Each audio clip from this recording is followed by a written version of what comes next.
Sa gitna ng mainit na disyerto ng Jordan ay may nakatagong lungsod na tila inukit mula sa nagtataasang mga batong ito. Isang sinaunang kaharian na naglaho ng parang bula. Isipin ang mga nakatagong kayamanan, mga ingrandeng templong nakaukit sa matataas na bangin at ang mga eksklusibong daan na napasok lamang ng iilang nakatuklas sa lihim na paraiso. Paano nagtagumpay ang mga sinaunang nabatian na bumuo ng isang kabihasnan sa gitna ng tigang na disyerto at bakit nila iniwan ang kanilang lungsod? Sa video na ito, dadalhin namin kayo sa mga makipot na daanan ng Sikh, pasilipin sa mahiwagang treasury at ipakikita ang mga nakatagong sikreto ng Petra.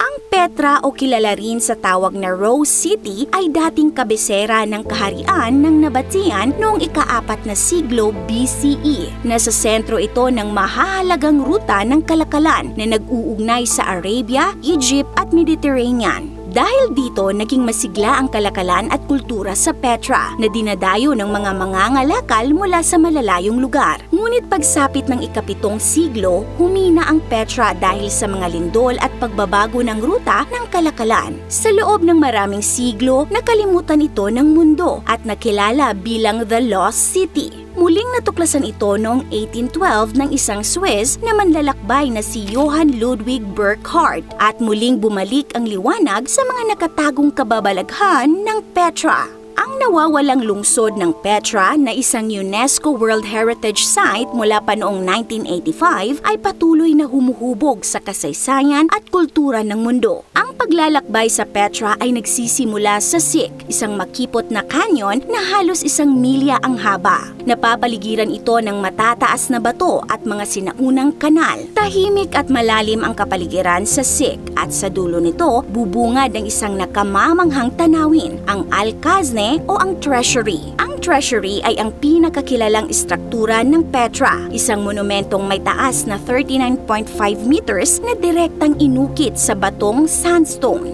Maraming mga kwento tungkol sa misteryong bumabalot sa strukturang ito. Tinawag din itong treasury dahil sa isang alamat na di umano'y dito daw itinago ang kayamanan ng pharaoh. Ngunit ayon sa National Geographic, ang treasury ay isa lamang libingan ng mga makapangyarihang tao sa kaharian ng Nabataean. Bukod dito, marami pang ibang libingan at monumento sa Petra, kabilang narito ang Royal Tombs. Ito ay mga ingranding libingan ng mga maharlikang Nabataean. Ang bawat istruktura ay inukit ng mga Nabataeans. Narito rin ang Adir o monastery. Mas malaki pa ito sa treasury at ito ay matatagpuan sa itaas ng lungsod. Mapupuntahan lamang ito sa pamamagitan ng pag-akyat ng mahigit 800 steps. Pinaniniwalaang isa itong templo o lugar para sa mga seremonya at matatanaw mula rito ang kamanghamanghang tanawin ng disyerto. Isa sa mga pinakakahanga-hangang bahagi ng Petra ay ang kanilang kakaibang sistema ng pagkakaroon nila ng tubig. Sa gitna ng disyerto, lumikha ang mga Nabataean ng mga kanal, dam at imbakan ng tubig na nagpapalago sa kanilang lungsod at nakapagtanim pa ng mga halaman. Sa kabila ng kagandahan ng Petra, ang mga Nabataean ay napilitang lisanin ang lugar dahil sa iba't ibang dahilan at ito ang dalawa sa mga iyon, pagbabago ng ruta ng kalakalan. Nalipat kasi ang ruta ng kalakalan patungong Hilaga, kaya't bumaba ang ambag nito sa pandaigdigang kalakalan. Lindol, na dahilan ng pagkasira ng kanilang water system. Ang Petra ay kadalasang iniuugnay sa mga alamat. Ang iba'y iniuugnay ito sa maalamat na lungsod ng Atlantis o sa mga sinaunang kaalaman na nawala na sa kasaysayan. Bagaman hindi natin nalalaman ang buong kwento, ang alindog ng Petra ay patuloy na nananatili bilang isang obra maestra at isang misteryo. Kung nagustuhan niyo po ang video natin ngayon, mag-comment ng big yes. This is your Ate O from Our Republic. Hanggang sa muli and stay awesome!